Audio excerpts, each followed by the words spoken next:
Hello everyone, welcome to Let's Go Ancient.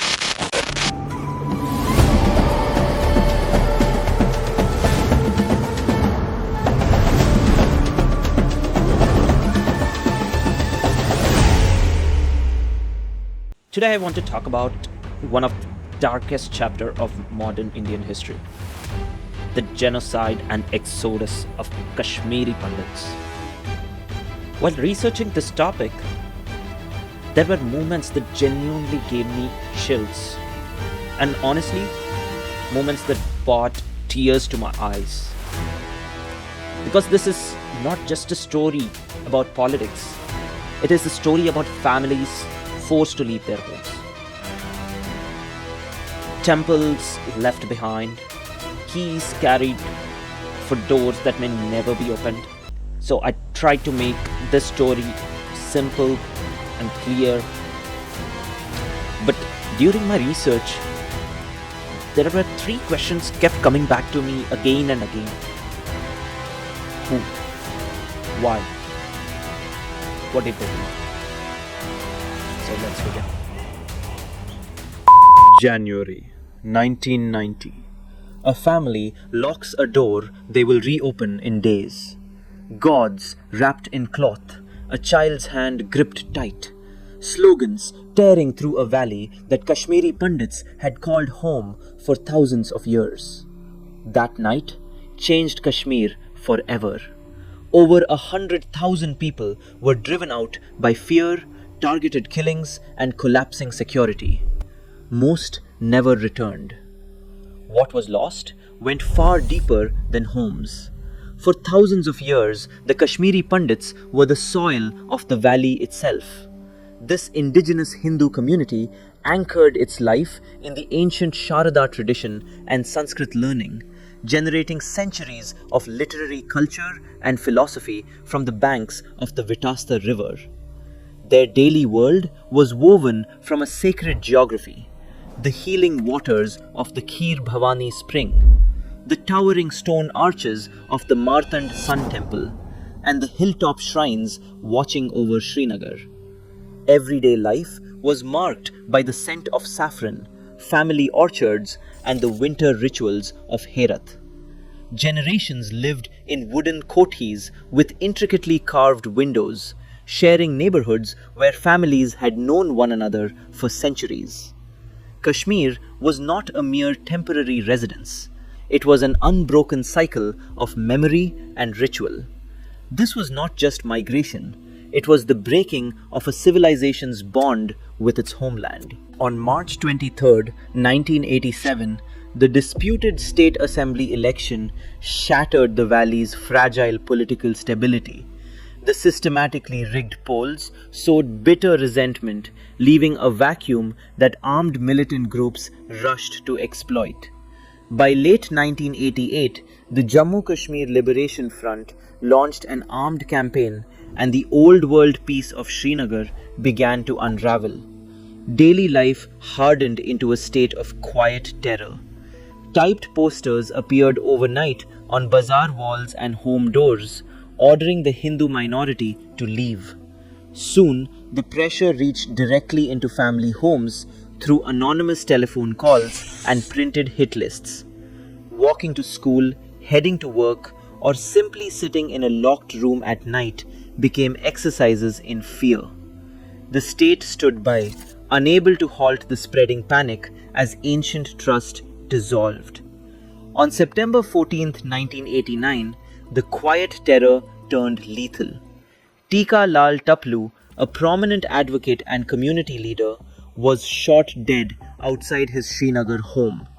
Less than 2 months later, on November 4th, retired Judge Neel Kant Ganju was gunned down in broad daylight in Maharaj Bazar. By late December, Advocate Prem Nath Bhatt was killed.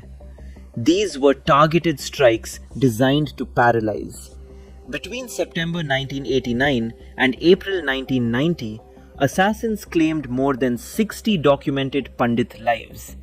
Teachers, public officials, judges, and ordinary residents were hunted one by one. Each bullet killed a single citizen, but it terrorized an entire street. Every name added to the list of the dead made the warning unmistakable. You are next, and no one is coming to save you. On the night of January 19th, 1990, the terror that had been whispering in the shadows became deafening. The air in the valley was bitter, dry, and cold, with no snow on the ground to soften the noise. Suddenly, the darkness broke. From dozens of mosque loudspeakers across Srinagar, a surge of recorded slogans began to play, roaring over the empty streets. The chants of Allahu Akbar and Convert, Leave, or Die reverberated through the walls of every home. In darkened living rooms, telephone bells rang continuously, conveying warnings to get out before dawn. Inside their homes, Kashmiri Pandit families huddled together as the noise shook their windows. Parents whispered in the dark, frantically stuffing warm clothes, school books, and family photographs into small suitcases. Children watched in silence, unable to understand why they were packing in the middle of the night. They did not pack for a permanent exile. They packed for a short trip, convinced they would return in a few days or weeks when the panic subsided. They wrapped their family deities carefully in clean cloth.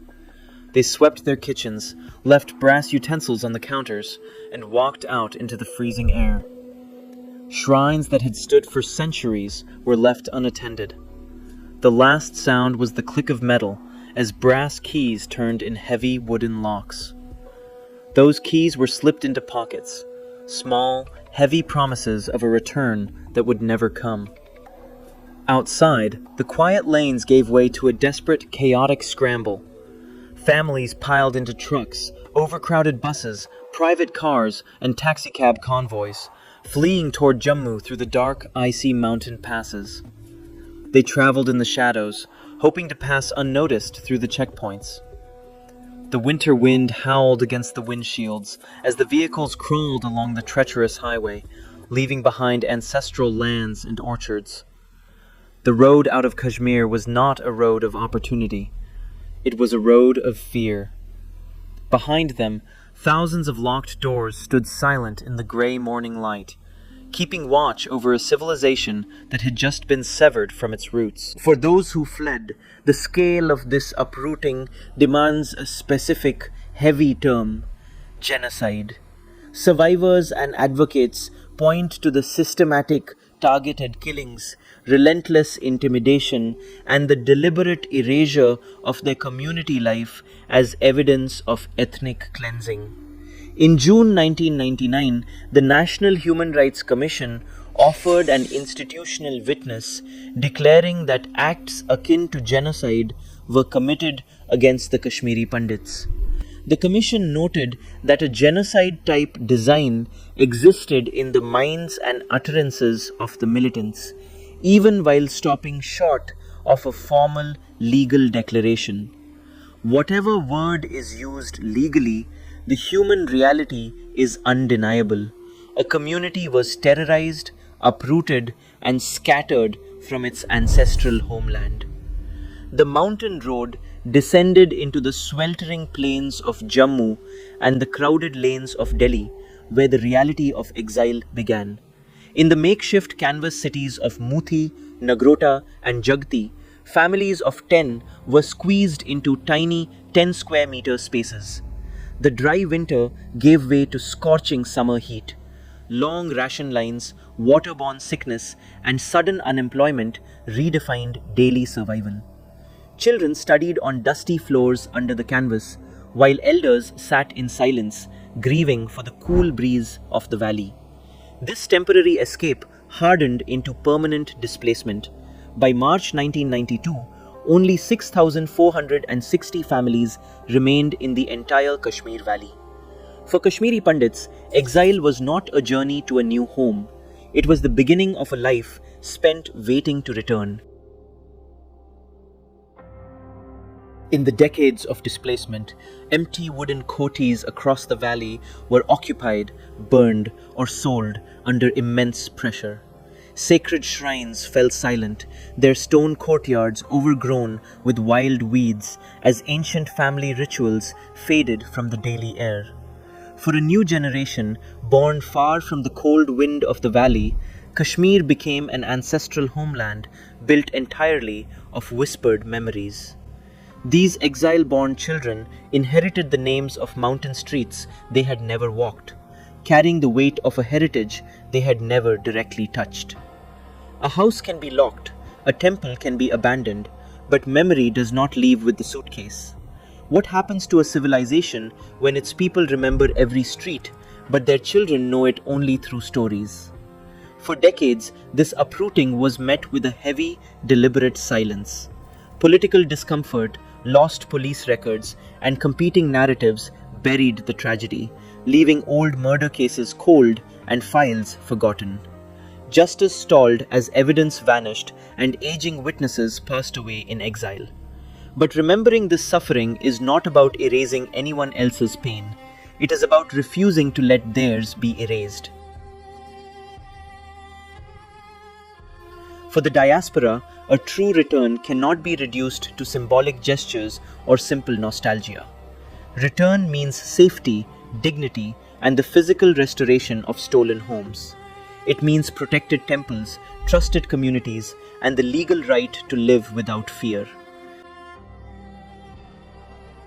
Until there is real justice, the unanswered national memory of the Exodus remains suspended in history. It waited. This was not migration. It was the breaking of a civilization's bond with its homeland. Decades later, this remains an unanswered wound in our national memory. The keys still wait for doors that may never reopen. Because history didn't move on, it waited. Join the discussion below. Please like, share, and support by subscribing. Let me know your thoughts in the comments below. Until then, hasta la vista, amigos.